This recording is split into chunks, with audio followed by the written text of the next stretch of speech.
De esto vamos a hablar junto con nuestro queridísimo amigo que todos los lunes nos visita, el padre Mateo Bautista, sacerdote Camilo, máster en Pastoral de la Salud y doctor en Teología Moral y Espiritual, a quien ya le decimos Ave María Purísima. ¿Cómo le va, querido padre?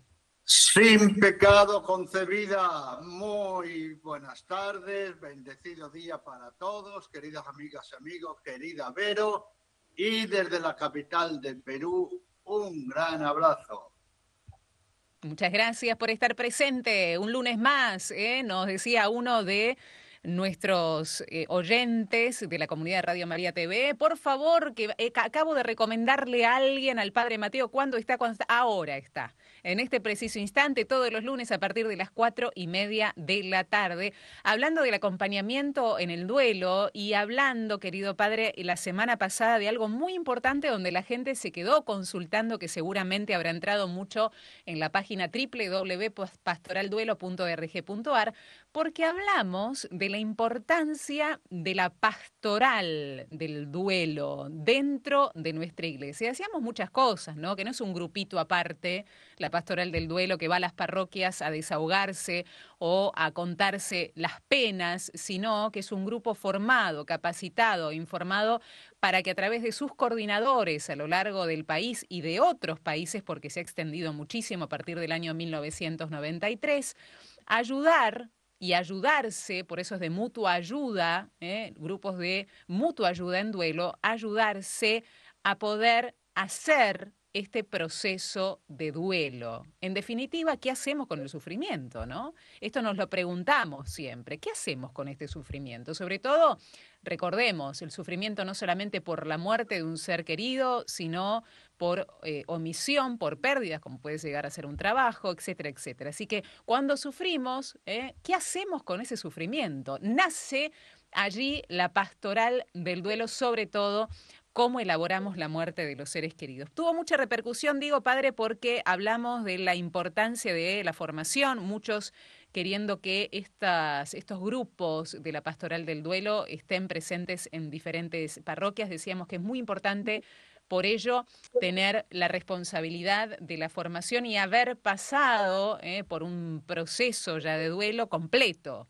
un proceso completo de haber sanado esa herida que ha quedado por el fallecimiento de algún ser querido. Pasamos por un montón de temas, padre, ¿eh? Nos preguntamos, ¿la muerte es un tabú? Respondíamos sí, efectivamente la muerte sigue siendo un tabú. ¿Hay que pasar el proceso de duelo solo? Efectivamente no. No, se nos invita a las 3C, comunidad, comunicación y comunión, nunca solo, ¿eh? Aunque parezca que somos autosuficientes en todo, cuando sufrimos y cuando sufrimos hondamente necesitamos de la ayuda, de la gracia de Dios y los 3 recursos que siempre nombramos, de la ayuda de la comunidad y de las herramientas propias por las cuales tenemos que seguir formándonos para que cuando venga el momento del dolor podamos hacer lo que corresponde o lo que humanamente se nos permite de acuerdo al momento que estamos transitando. Y preguntábamos, la gente preguntaba muchas cosas en relación a ello, ¿no? ¿Qué tengo que hacer? ¿Puedo ayudar a otro a hacer el proceso? No podemos hacer el proceso por otros, pero sí podemos aconsejarlo. ¿Qué decirle, qué no decirle a un sufriente? ¿Cómo colaborar para que ese sufriente pueda seguir adelante? No dejarlo solo, fundamentalmente, ¿no? Si tenemos algún ser querido cercano que está pidiendo ayuda o se encierra y no quiere pedir ayuda, siempre acercarse para poder colaborar. Y por eso hablamos de la importancia de esta pastoral en la iglesia, para que haya lugares concretos donde recurrir cuando no sabemos qué hacer, Padre, con nuestro sufrimiento. Una pregunta que había salido, que la vamos a responder en el día de hoy, es si los niños y adolescentes efectivamente tienen que hacer un proceso de duelo. La respuesta la conoceremos, Padre, en este programa. Muy bien, muchas gracias, querida Vero. Y efectivamente la pastoral del duelo es un don para la Iglesia.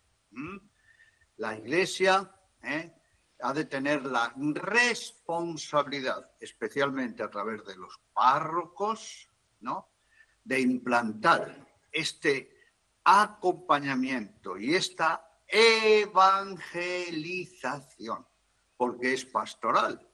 porque desde la realidad misma del sufrimiento, que ha de ser asumido, ¿verdad?, dialogado, iluminado por el sufrimiento, muerte y resurrección de Jesús, anunciamos la buena noticia. Por eso que es importante que cuando haya un hermano, una hermana necesitado, ya se tenga los agentes de la pastoral preparados, ¿verdad?, el equipo de la pastoral del duelo para hacer un acompañamiento. Porque sufrir y no ser acompañados por la comunidad parroquial especialmente duele todavía mucho más. Hay una gran sensación de abandono. Y queridas amigas y amigos, no vale el sentimentalismo. Ay, es que mi amiga me da mucha pena, esta persona de la parroquia me da mucha lástima. Y no hacemos nada, no nos capacitamos nunca, llevamos sintiendo lástima 60 años, y no sale la idea de decir, bueno, a ver, vamos a prepararnos, vamos a formar este equipo, ¿no? Todo eso en comunión con el párroco. Y nosotros les damos con mucho gusto las herramientas, ¿verdad?, la experiencia, el acompañamiento para formar la bibliografía. Tenemos las páginas web. Por eso, Dios quiera que pronto en cada parroquia de la Argentina tengamos este servicio para el momento más sufriente de nuestra vida. Ojalá sea así, querido padre, y volvemos a repetir este dato para aquellos que quieran buscar mayor información: www.pastoralduelo.org, pastoralduelo.org. ¿Qué pregunta la que nos convoca hoy, querido padre? Porque a lo largo de nuestra vida hemos visto cómo heridas de nuestra niñez no han sido sanadas. ¿Por qué? Porque se nos lo recuerda de alguna manera, ¿no? Con alguna vivencia actual que nos remonta a ese momento y sufrimos y tenemos esa sensación, no solamente la emotividad, sino la sensación de que hay una herida abierta allí y que no la hemos trabajado. ¿Puede llegar a suceder esto? Durante años una persona puede llegar a tener una herida de la infancia y no haber completado un proceso de duelo. Sí, sí.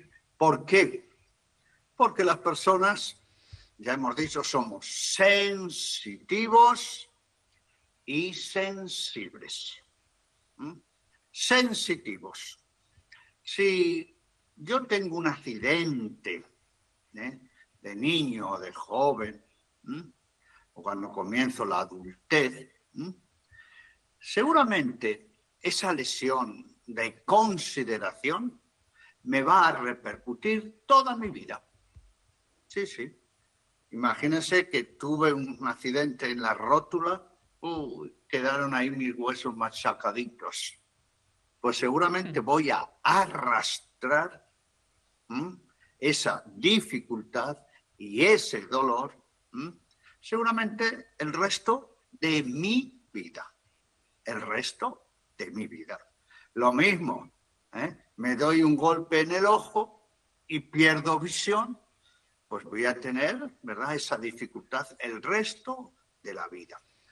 Eso es con el tema orgánico, con el tema de una herida corporal que la sentimos como dolor. Pero es que las personas, además de sensitivos, somos sensibles. Ya lo hemos dicho, ¿recuerdan ustedes? Y esa sensibilidad es la que tiene que ver con el sufrimiento. Con el sufrimiento, que no se ubica en un órgano, sino en toda la persona, que tiene obviamente el cerebro como su sede. ¿Y qué es lo que ocurre?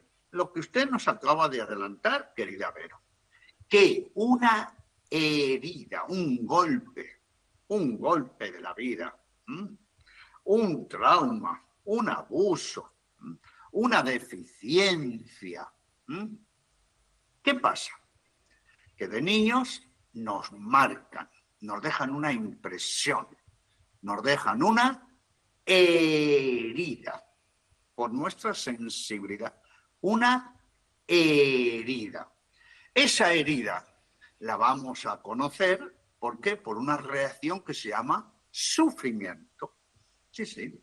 Se va a disparar automáticamente el sufrimiento de nuestra vida. Y ese sufrimiento va a tener muchas manifestaciones corporales, emocionales, mentales, relacionales, en los valores y en la espiritualidad y en la fe.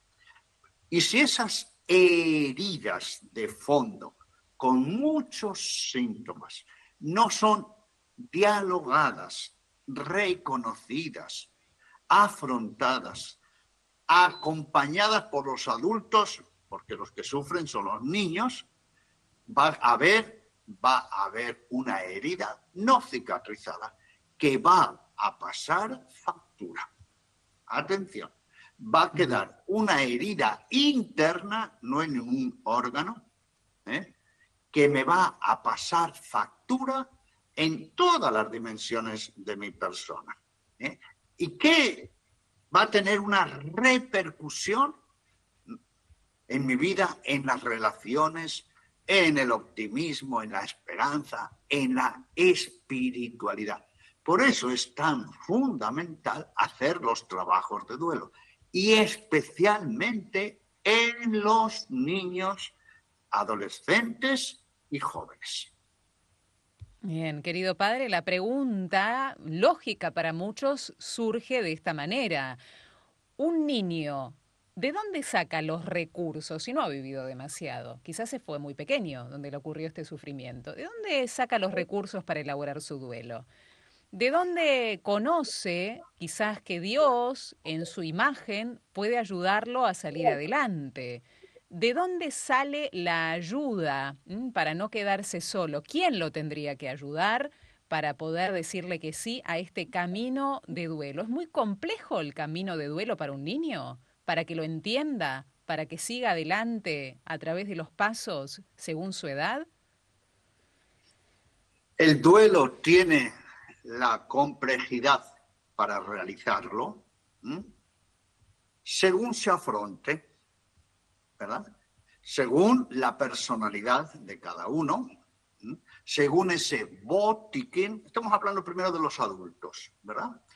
Sí. Según también la voluntad de querer afrontar una realidad sufriente y de poner manos a la obra, ¿verdad?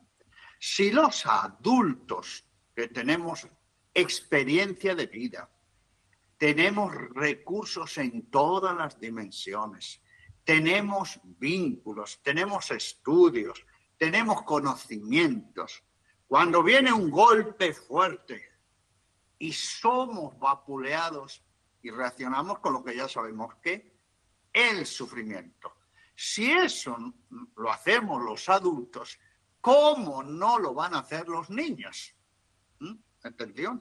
Si nosotros que tenemos tantas herramientas, insisto, tantos vínculos, tantas experiencias de vida, a quién acudir, los recursos espirituales de la oración, del acompañamiento, quedamos desconcertados, perdidos, confundidos, con miedo, con tristeza, con culpa, con angustia, a veces sin saber dónde vamos, sin sentido, sin misión. Mire lo que estoy diciendo. Cuanto más los niños. Por eso lo primero, y además no solo eso, ojo. Los adultos, para colmo, en un gran sufrimiento, que recuerden, el sufrimiento nos lleva ¿a qué? A una herida de base, ¿verdad? Porque nos hemos sentido heridos, reaccionamos con el sufrimiento. Pues si los adultos en ese vapuleo llegan a decir, no puedo con esta herida, es superior a mí, no puedo, esta herida va a ser para toda la vida, voy a estar sufriendo, no voy a tener paz, no voy a ser feliz nunca. Si eso lo decimos los adultos, reitero, con todos los recursos, ahora pongámonos en el lugar de los niños, ¿sí? Por eso, primera conclusión, ¿los niños sufren? Sí. ¿Y sufren con intensidad? Ahora lo vamos a ver eso. Sí. Y los niños necesitan hacer un trabajo de duelo. ¿Qué es un trabajo de duelo? Sanar su herida. Sí. ¿Lo pueden hacer normalmente solos? No. ¿Tienen que ser acompañados? Sí y siempre. Pero ahora viene una cuestión. Y la gran dificultad cuando un niño sufre, ¿está en el niño o está la dificultad en los adultos? Claro, Pues, claro. la dificultad, querida Vero, ¿dónde cree usted que va a estar? En los adultos, absolutamente. De allí sacan los recursos los niños y el ejemplo, ¿no? Claro. ¿Por qué? ¿Por qué? Miren, un niño, cuando sufre, vamos a las 6 dimensiones: corporal, emocional, mental, relacional, valórica y espiritual. Pongamos un niño de 4 años. Y ahora le voy a comentar el diálogo que tuve yo anoche con una niña de 4 años que ha muerto su hermanita hace unos 13, 14 días, ¿no? 4 años y medio. 4 años y medio. Bueno, los niños de esas 6 dimensiones, quiero su ayuda, querida Vero. A nivel corporal se van a expresar, sí, y mucho. Ahora vamos a verlo. Ahora vamos a ir a verlo con calma. Mucho. Y no solo eso, van a hacer hasta regresiones, van a somatizar, ¿verdad? Mucho. Los niños se expresan corporalmente, igual que los adultos, ¿verdad? Dígame, querida Vero, ¿usted no ha visto adultos que se les ve la cara y dice, ¿qué les está pasando? ¿Verdad? Adultos que parece que la vida ha pasado 10 años en un mes. No es así. Adultos que van al médico porque tienen dolores de hueso, de cabeza, se les sube la presión arterial. Adultos, no solo adultos, adultos y viejos. Porque ya hemos dicho que los que más somatizan son los niños y los viejos. En las edades extremas, ¿sí? A nivel emocional, los niños expresan y reconocen que están sufriendo a nivel emocional muchísimo. Porque a los niños los vemos tristes, los vemos sufrir, los vemos retraídos, los vemos decaídos. Ahora vamos a dar más síntomas. Pero, querida Vero, igual que los adultos, igual que los viejos. Díganme, ¿usted no ha visto ya gente adulta y gente vieja que tienen una tristeza? Que lloran y marcada lloran. en el rostro, sí, tienen marcado en el rostro la tristeza, el dolor, el sufrimiento, totalmente cierto. Ahí, así que fíjese que en estas 2 dimensiones vamos a la par, pero ahora vamos a la dimensión mental. Y aquí viene la cuestión. Un niño, pensemos, cuando hablemos después, por ejemplo, de la muerte, vamos a hablar cómo entienden los niños la muerte, su concepto de 0 a 3 años, de 3 a 6, de 6 a 12 y la adolescencia. Porque los niños tienen un proceso evolutivo, ¿verdad? Normal, que todos conocemos en su crecimiento y en su desarrollo.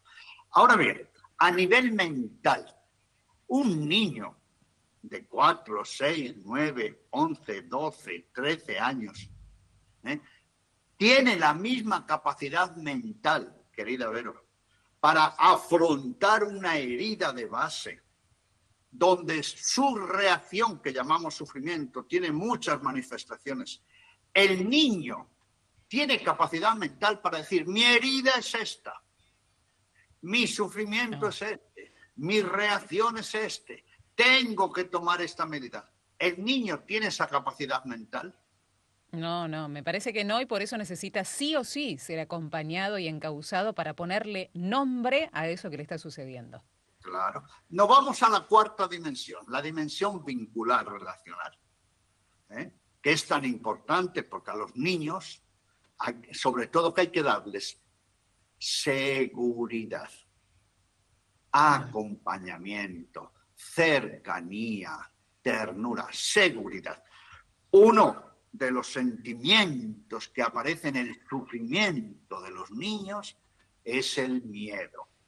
Es el miedo, junto con la tristeza.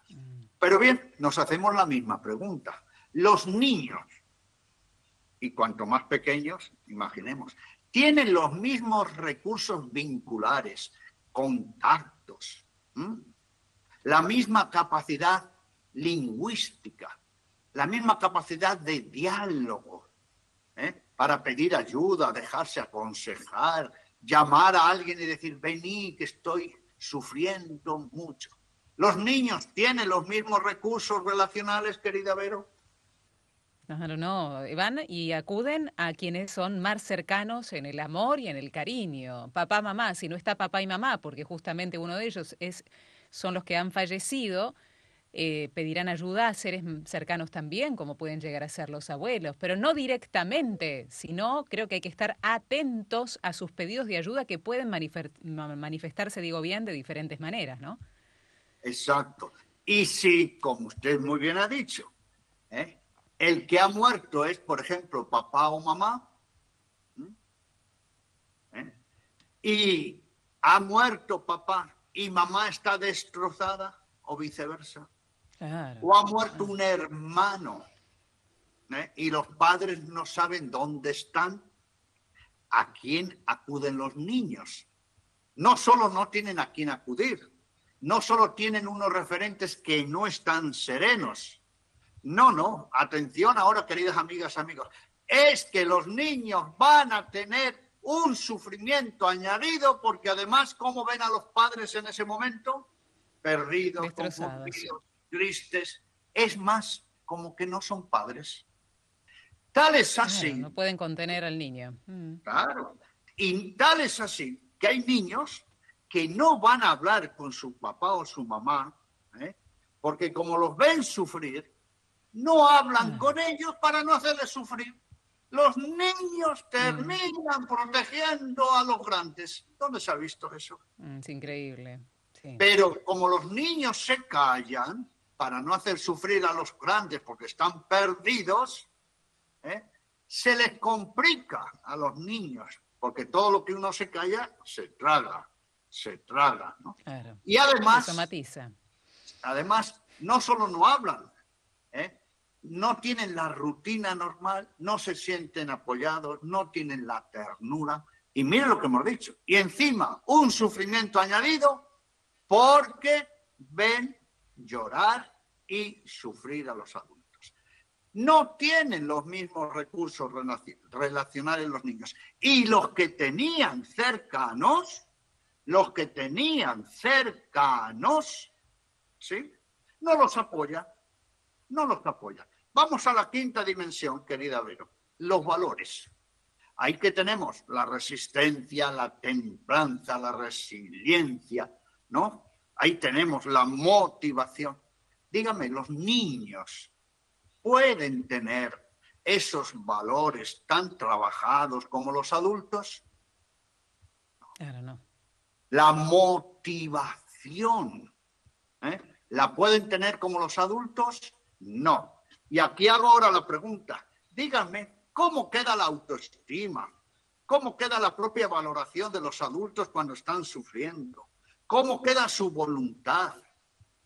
Si está por los suelos, imagínense en los niños. Vamos a la dimensión religiosa y espiritual.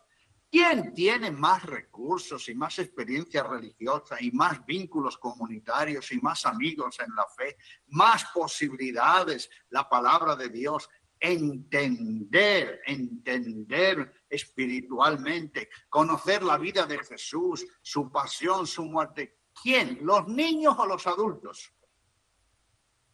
Claro, directamente los adultos, ¿no? Claro. Y Y dígame, querida Vero y queridas amigas y amigos, nosotros todos conocemos adultos que después de un golpe fuerte han quedado resentidos con Dios, amargados con Dios, que Dios renegando, que Dios los ha abandonado, que era la voluntad de Dios que se muriera su ser querido, que era un castigo, que Dios, ellos tan buenos y cómo les podía pasar eso y cómo Dios los ha dejado y se van de la iglesia, de la comunidad. Eso hacen los adultos. Imagínense qué pasa con los niños, Pues bien, esto es para poner unos ejemplos, solamente algunos, de cómo nunca hay que infravalorar el sufrimiento de los niños, ¿no? No hay que hacerles sufrir inútilmente y no hay que quitarle los apoyos vitales. ¿Sobre todo para qué? Para su rutina, su seguridad, el sentirse amparados. Pero ahora vamos a dar la vuelta a la tortilla, querida Vero. Permíteme que demos la vuelta a la tortilla, porque si no damos la vuelta a la tortilla... Hacemos la vuelta a la tortilla, adelantamos lo que sería la vuelta a la tortilla y vamos a una pausa, así podemos decantar esto que es primordial, lo que acabamos de aprender, ¿eh? En que los niños sufren, en que los niños necesitan acompañamiento sí o sí, que los niños imitan a los grandes y los grandes están destrozados por una muerte que también les toca a ellos, ¿cómo quedan los niños? ¿De qué se trata esta vuelta a la tortilla, padre, para ir a una pausa? Adelántenos. Sí, pero, querida Vero, Sí. Yo creo que usted es muy compasiva, más compasiva que yo. ¿Por qué digo? Porque no solo que los niños sufren, no. En honor a la verdad, los grandes hacemos sufrir a los niños. Sí, les hacemos cierto, porque si sufren más, claro, los adultos sufren mal, entonces si los adultos sufren mal, los niños sufren mal, más y peor, claro, el doble, sí. ¿Por qué? Porque no, lo vamos a ver, no explicarles adecuadamente, no darles un ejemplo, no darles seguridad, no estar con ellos, no dejar que nos miren a la cara y nos puedan preguntar, eso es hacerles sufrir más a los niños. Pero la vuelta de la tortilla es muy curiosa. ¿Por qué? A pesar de todo eso, admírense, quien tiene más recursos, admírense, para sanar su sufrimiento, seguramente son los niños. ¿En serio? Vamos a descubrirlo después de la música porque me acabo de asombrar muy grandemente. Vamos, Mariana, al encuentro de esta canción. Ya regresamos para ver de qué se trata esto. ¿Será verdad? ¿De qué manera? El padre Mateo con nosotros.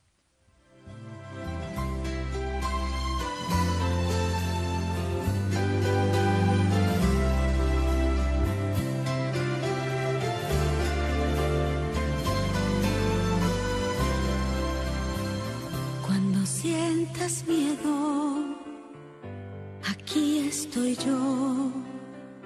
Cuando tengas penas, aquí estoy yo. Si se nubla el cielo en tu corazón, yo tan solo quiero que sepas que estoy yo. Aquí estoy yo. Aquí estoy yo, aquí estoy yo, aquí estoy yo. En el fin del mundo, en cualquier rincón, hijo de mi alma, tú sabes que estoy yo. Y siempre estaré contigo cuando me llame tu corazón, porque no hay en el mundo un amor tan grande como tu amor. Y cuando llegue el día en que la vida nos diga adiós, cuando me haya ido, busca en tu alma, hijo querido, que allí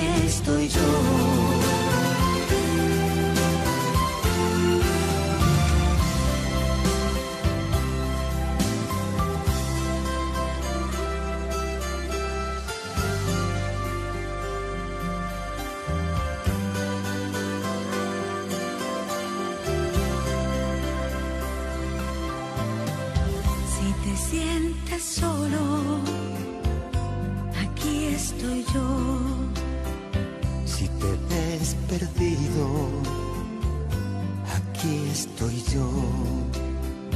Cuando no haya nadie a tu alrededor, No te olvides nunca, hijo de mi corazón, que aquí estoy yo, aquí estoy yo, aquí estoy yo, aquí estoy yo.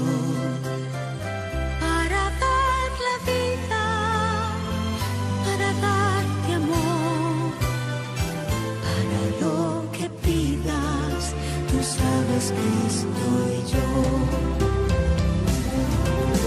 Y siempre estaré contigo cuando me llame tu corazón, porque no hay en el mundo un amor tan grande como tu amor. Y cuando llegue el día en que la vida nos diga adiós, cuando me haya ido, busca en tu alma, hijo querido, que allí estoy yo. Ay, pero querida padre, escucharlo me ha removido las fibras más íntimas. Antes, en el mensaje anterior, yo te decía que tenía 2 niños fallecidos, cuando eran niños. Cuando fue lo del mayor, se me electrocutó a los casi 6 años, 5 años, casi 6. Y tenía a mi otro chiquitito que era todo pegote con este otro mayorcito. Él lo llevaba a pasear en bicicleta, le hacía todas las monadas a vida y por haber. Y yo caí en que lo estaba dejando morir a él también en mi sufrimiento, en ese dolor tan inmenso, tan terrible. Yo no me daba cuenta que este chiquito ya ni comía. Y ahí fue donde reaccioné realmente y me volví a caer de rodillas ante Dios y a pedirle a Él todas las fuerzas. Y como dice el Padre, hubo gente que me decían a mí, ¿cómo pudo haber pasado esto si ustedes son tan buenos, si este angelito era tan bueno?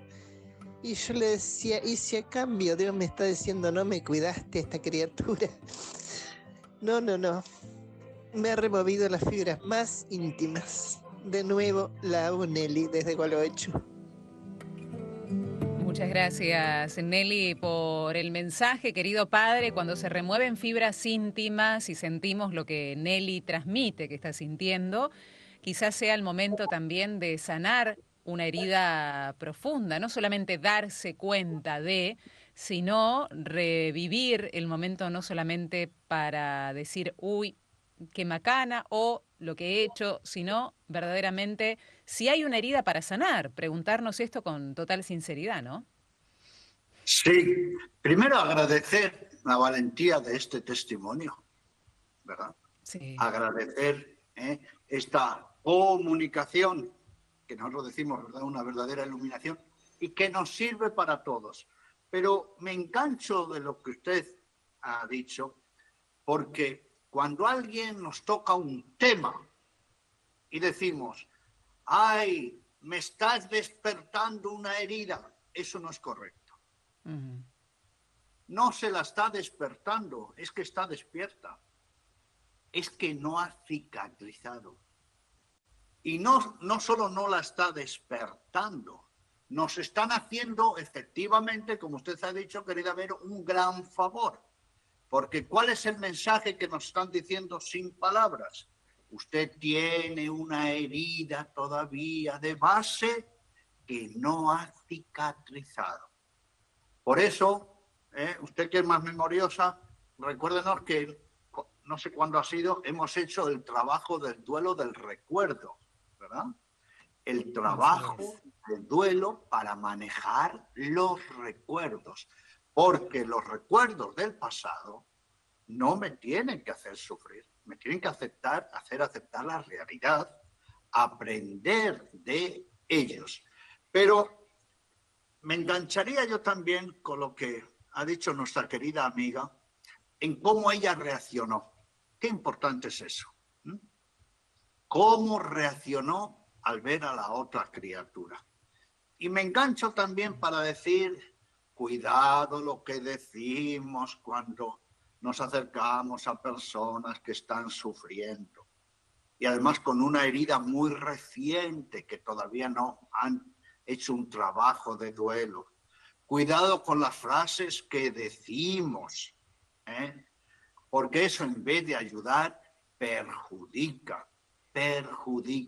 Por eso es muy importante estos programas que estamos haciendo para saber lo que nos tenemos que callar, cuándo nos tenemos que callar, lo que tenemos que decir y lo que no tenemos que decir.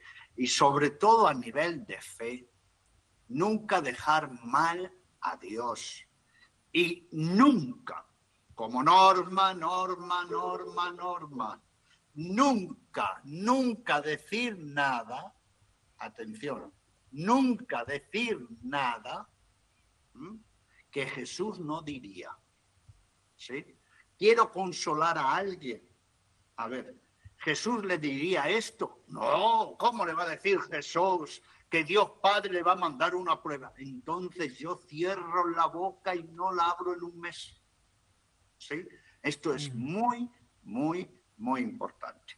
Bueno, querida Vero, entonces, retomando nuestro tema, ¿les sorprendió diciendo que los niños tienen más recursos que los adultos? Sí, me sorprendió muy profundamente. Yo pensé que no era así, padre. ¿Nos puede explicar por qué en esta vuelta de tortilla? Claro. Y la primera lógica, ¿usted cree que Dios, a través de su hermosa naturaleza, iba a dejar a los niños desprotegidos ante heridas que normalmente les hacemos sufrir los adultos? Pues no. Por eso tienen unos recursos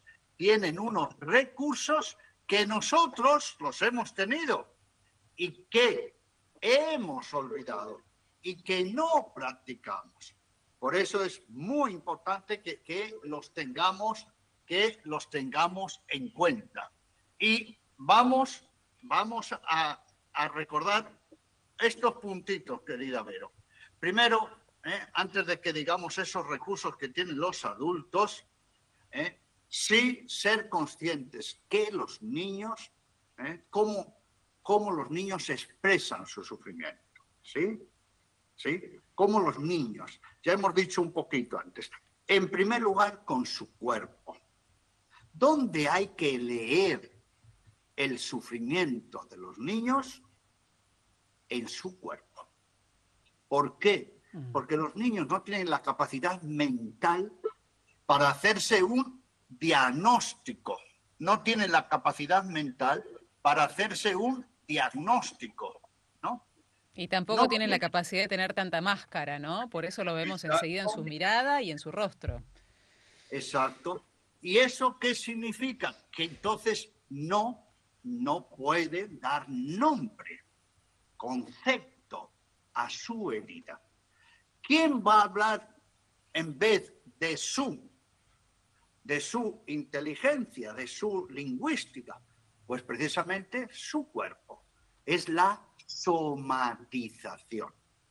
La somatización. Atención a los mensajes que dan los niños con su cuerpo.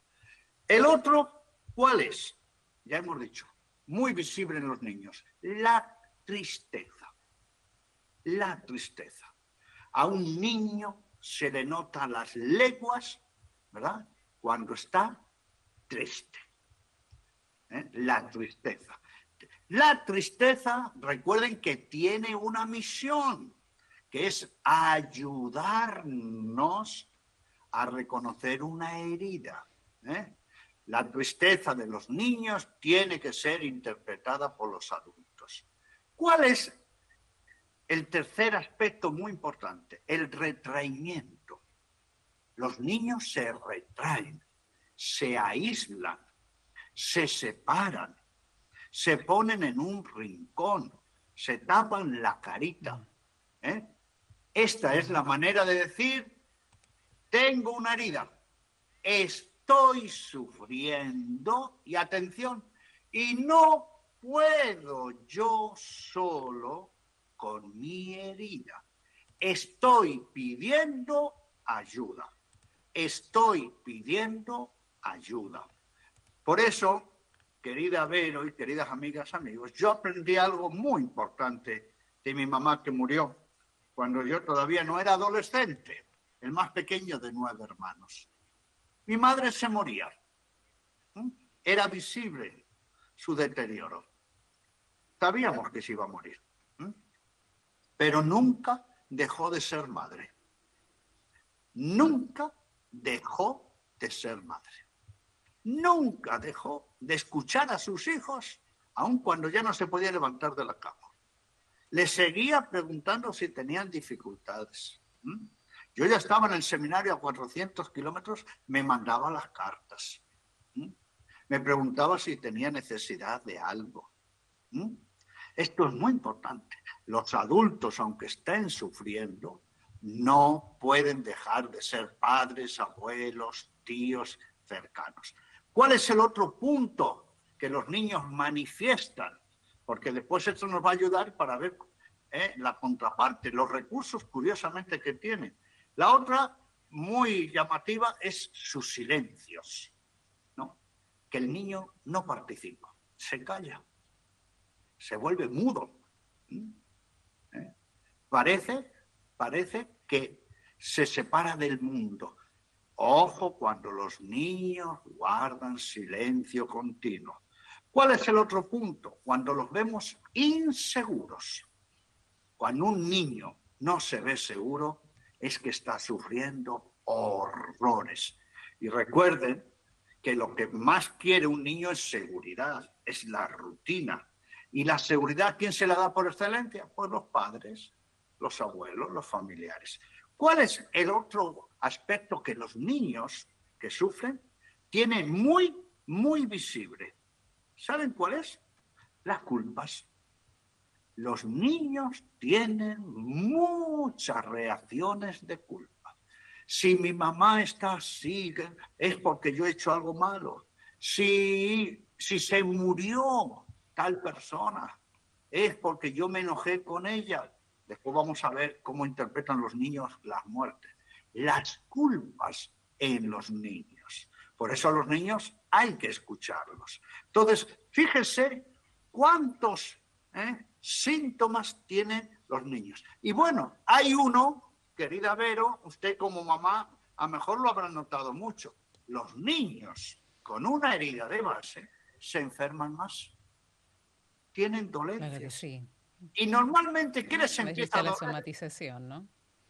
La panza, la cabeza. La panza, lo primero. ¿Por qué la pancita? Pues muy sencillito. Porque se están tragando. Se lo están comiendo solitos. Y no lo pueden digerir. La pancita, la cabeza, los huesos, así, la espaldita, ¿no? ¿Cómo sabemos que un niño está sufriendo? ¿Cómo sabemos que un niño está sufriendo cuando está distraído? Cuando no se concentra, por ejemplo, en la escuelita. Cuando no quiere ir a la escuelita. ¿Cómo sabemos que un niño está sufriendo? Porque tiene una herida fuerte que no la puede manejar.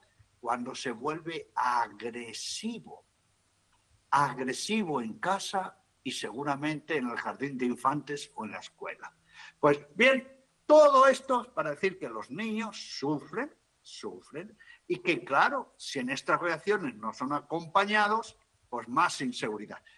Y por supuesto, ¿cómo sabemos que un niño está sufriendo? Y recuerden que el sufrimiento es la reacción ante una herida con muchas manifestaciones. Que no juega. Que no juega.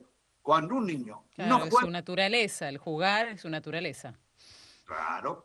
Miren si es tan importante el juego, querida Vero, querida amiga, que los niños juegan a la muerte.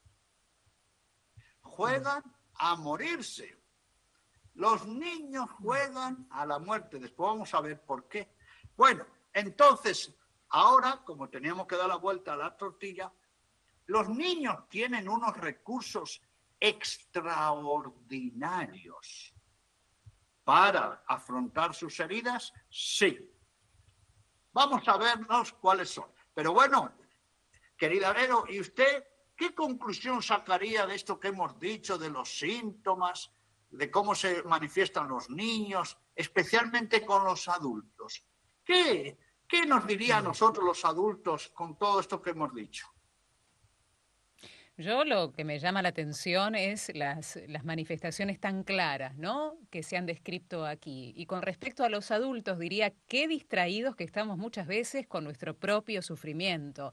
Siempre decimos ello, cuando hay una muerte en la familia, todos sufrimos, según nuestra personalidad, nuestras herramientas, todo lo que hemos dicho en este programa. Pero sería muy importante que prestemos especial atención los adultos, si hay niños, a estos síntomas descritos en el día de hoy. La tristeza, el silencio, la inseguridad, la violencia, el que el niño se violente, que se ponga agresivo con las situaciones normales, que le vaya mal en el colegio, que se aísle. Qué importante, querido padre, que le duela la panza, la cabeza, la espalda.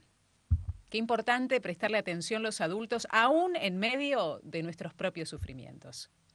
Y por supuesto, nunca decir, es que los niños no se enteran. Los niños no subestimarlos. Claro. Subestimarlos. No se dan cuenta. No, ya se les va a pasar. Es cuestión de tiempo. Cuando decimos esas cosas, somos muy ciegos, muy ignorantes, ¿no? Sí. Y seguramente estamos empleando un mecanismo de defensa a los adultos. En vez de decir, tengo dificultad para afrontar mi propio sufrimiento, que no sé qué hacer conmigo los adultos. Si no sé qué hacer conmigo como adultos, ¿cómo voy a saber qué hacer con los niños? Segundo, me justifico diciendo, pues eso, bueno, no se dan cuenta. O, atención, queridos grandes, para que no cometamos este error, como hay un conflicto en casa, hay un sufrimiento, ¿qué se hace a los niños? Se les manda a otra casa con un familiar unos cuantos días, ¿verdad? ¿Y qué ocasionamos normalmente con eso? Alejarlos. Decimos para que no sufran, para que no se enteren. Los hacemos sufrir más porque los privamos del cariño, de la ternura, de la seguridad, de la comunicación. Los hacemos sufrir más porque además no se lo explicamos convenientemente por qué se los manda a otro sitio por varios días. Y además los hacemos sufrir más porque cuando vuelven a casa y no está el ser querido que ha muerto o ha habido cambios, como no tienen explicaciones, todavía se van a desconcertar mucho, mucho más. Fíjese que hay niños que, por ejemplo, se vuelven a orinar en la cama, ¿no? Hacen regresiones, ¿verdad? Empiezan con pataletas, con berrinches, se vuelven agresivos hasta con los mismos padres. Bueno, están haciendo lo que tienen que hacer, quejarse. Y quejarse con razón de la inmadurez, de la ignorancia de los adultos. Padre, ¿nos cuenta esa experiencia que tuvo con esa niña de 4 años y medio? Porque creo que nos va a iluminar mucho esta conversación que ha mantenido en el día de hoy. Bueno, muy bien. Y después vamos a decir al menos cuáles son 4 o 5 recursos que tienen los niños que los mayores hemos ido perdiendo. Bueno, pues estaba yo en la parroquia ayer, porque vamos a hacer una campaña de donación de sangre y vamos a abrir el grupo ahí ya, Resurrección. Y murió su hermanita. Estos niños, que se dice de una manera así sencilla, que son niños como de cristal. Niños de cristal. Patologías que tienen su especificidad. Bueno, pues nos sentamos en una mesa y estaba a mi derecha la mamá, a a mi izquierda el Papa, y enfrente la niña, 4 años y medio. El Papa, queriendo disimular, ¿no?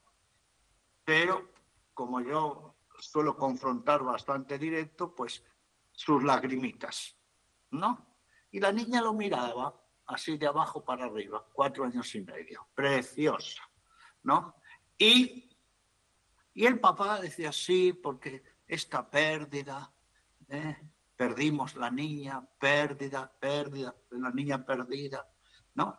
Bueno, después le pregunté a la mamá, ¿no? Y la mamá, las lágrimas fluyeron enseguida, ¿eh? Y cuando nuestra nena nos dejó, cuando nuestra nena se fue, nos dejó, nos abandonó incluso, ¿no? Bueno, y dije, yo quiero ver una foto de la niña, ¿no? Y dice la mamá, yo voy con un portarretratos a todos sitios. Así que sacó la foto con un portarretratos, ¿no? Que se apoya en la mesa, ¿no? Y yo miré a la niña, a su hermanita. Y la niña vino, dio la vuelta a la mamá y vino a mi lado y tomó la foto. Y yo dije, ¿y quién es esta niña? Hermanita, dice. Ah. ¿Y qué le ha pasado a tu hermanita? Murió. Wow. Murió. Atención. ¿Qué habían hecho el padre y la madre en diferencia de la niña? Utilizado eufemismos. Exacto. Una negación de la realidad. Cuando empleamos eufemismos, es un mecanismo de defensa de la realidad, ¿no? De la realidad, ¿no? Y le digo, ¿y tú quieres mucho a tu hermanita? Y ahí mismito le dio un besito. Ay, Y le digo, no. ¿y dónde está tu hermanita? Con Jesús. Con Jesús. Con Jesús. En ningún momento los padres dijeron, bueno, es duro para nosotros, pero sabemos que está con Dios y que ahora ya está en la plenitud. Todavía no lo habían dicho nunca. Y la niña ya dijo, con Jesús. 4 años y medio. 4 años y medio. 4 años y medio. Y le dije a los papás, les voy a hacer una pregunta. ¿Y qué es que tu hermanita se murió? ¿Qué quiere decir que se murió? ¿Qué hizo la niña? Me cambió de conversación. Claro, era lo que yo esperaba. ¿Por qué? Porque un niño no tiene de 4 años y medio la capacidad abstracta para dar un concepto en torno a la muerte. Sí detecta lo concreto, que es la ausencia, que ya no puede besar a su hermanita, que ya no la puede atender, que no puede jugar. Pero la niña, mira, hablaba el padre, le miraba el padre. Hablaba la madre, le miraba. Hablaba yo, me miraba yo, ¿no? Y de vez en cuando metía, atención, cositas de juego. Estaba comiendo un arroz con leche, ¿no? Como queriendo cambiar de conversación. ¿Y por qué la pequeña de 4 años y medio quería cambiar de conversación? Porque veía llorar ¿a quiénes? Sufrir a los padres, claro. Y para protegerlos, así que la niña de 4 años y medio, protegiendo a un papá y una mamá de casi 40 años. ¿Sí? Fíjese cómo tenemos que aprender de los niños. Por eso, si les parece, vamos a hacer un ciclo para ir hoy como una introducción general, ¿verdad? Desarrollando todos estos temas. ¿Y qué piensan los niños? ¿Cuáles son sus temores? Recuerden que de pequeño aparecen los monstruos, los fantasmas, los espíritus, ¿no? ¿Cómo entienden ellos? ¿Cómo es el pensamiento? ¿Cómo conciben la muerte? ¿Por qué juegan a la muerte? ¿Por qué para afrontar la muerte hacen un juego? Porque es tan importante eso. Mira lo que hemos dicho antes, cuando el niño no juega, cómo es que está sufriendo. Y si está sufriendo, está desbordado. Pero, querida Vero, creo que ya estamos al final, pero adelantamos 3 o 4 puntos que les da una resiliencia extraordinaria a los niños, ¿no? Vamos. Pero bueno, no se lo voy a poner tan fácil, querida Vero. No. Porque usted... Ya me lo imaginaba. Porque usted seguro que ha sido niña, ¿o no ha sido niña? Así es. He sido niña, sí, señor. Aunque yo tengo un conocido, esto es una nota de humor, que dice, querida Vero, Sí. que cuando nace un varón, ¿no? Nace un bebé, después nace infante, sigue infante, después preadolescente, después adolescente, después joven y después hombre, ¿no? ¿Sí? Cuando nace una niña, ya nace una mujer. Directamente. Bueno, ¿por qué esto? Para que no perdamos nunca esas etapas que si no las entendemos nos va a costar mucho comprender al niño. Pero solamente es como un anticipo. En primer lugar, los niños tienen sufrimientos, atención, agudos, pero intermitentes. No pueden tener mucha concentración sobre un sufrimiento. Los agota. Esto es una gran ventaja que da la naturaleza, Dios en la naturaleza. En cambio, los adultos se concentran, el sufrimiento es omnipresente, se hace rumiante. No, los niños no. Los niños tienen ese disparo de la herida, del sufrimiento, y poco tiempo después pueden estar jugando, bromeando, ¿no? Después puede venir otra vez, pero no tienen esos periodos largos, ni tan intensos de sufrimiento. No tienen un sufrimiento rumiante, insisto, omnipresente, como los adultos. Esto es una gran ventaja. ¿Cuál es la otra gran ventaja que tienen los niños? El desapego. El desapego. Miren, tomando la experiencia de anoche de mi amiguita de 4 años y medio, los padres todavía llorando, no han hecho el desapego. La niña de 4 años y medio dice que su hermanita está bien con Jesús, que está bien con Jesús. Los niños hacen un desapego, atención, amoroso, frente a los adultos. Un desapego más fácil. Tercero, la capacidad de adaptación al tiempo. ¿Por qué? Claro, es como que la vida los arrastra. El niño va a ser después adolescente, preadolescente, va a ser joven, va a venir, sigue la vida. ¿Qué nos pasa a los adultos?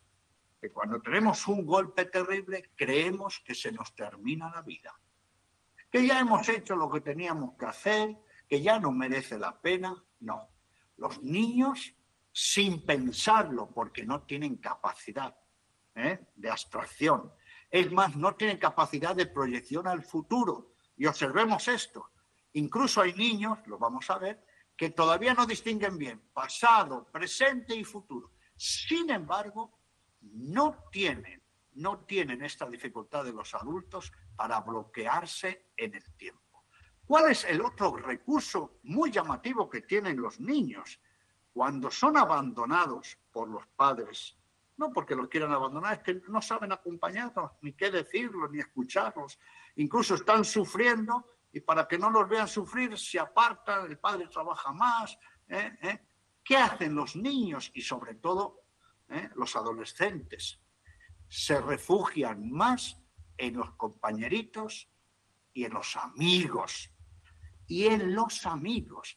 Se refugian más en los amigos, atención, que en los compañeros. Miren, cuando murió mi madre, permítame que ponga un ejemplo personal, yo sabía muy bien que no iba a poder contar mucho con mi padre y mis hermanos. Era imposible, ¿no? A mí me ayudaron más mis propios compañeros que mi propio padre y mi viudo y mis propios hermanos mayores. ¿Y cuál es el otro gran recurso que tienen los niños? El juego. El juego. El juego. Esto es muy importante. Y otro que lo quiero mencionar.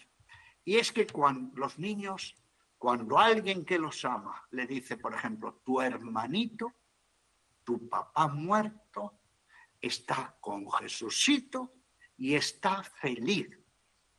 ¿Sí? El niño va a mirar la cara del adulto a ver si es verdad lo que le está diciendo. Y si lo siente que se lo dice con verdad, ese niño no va a tener duda alguna de que su hermanito, su padre, en la gloria está feliz. Y si mi hermanito, mi papá, mi mamá, mi abuelito están bien con Dios, felices con Dios, yo estoy contento de que ellos estén contentos. Eso lo hacen los niños, no los adultos, aunque digamos en misa, creo en la resurrección de la carne y en la vida eterna y en la gloria. Es que los niños tienen, gracias a Dios, todos esos recursos para afrontar sus heridas de cualquier tipo y hacer un buen trabajo de duelo.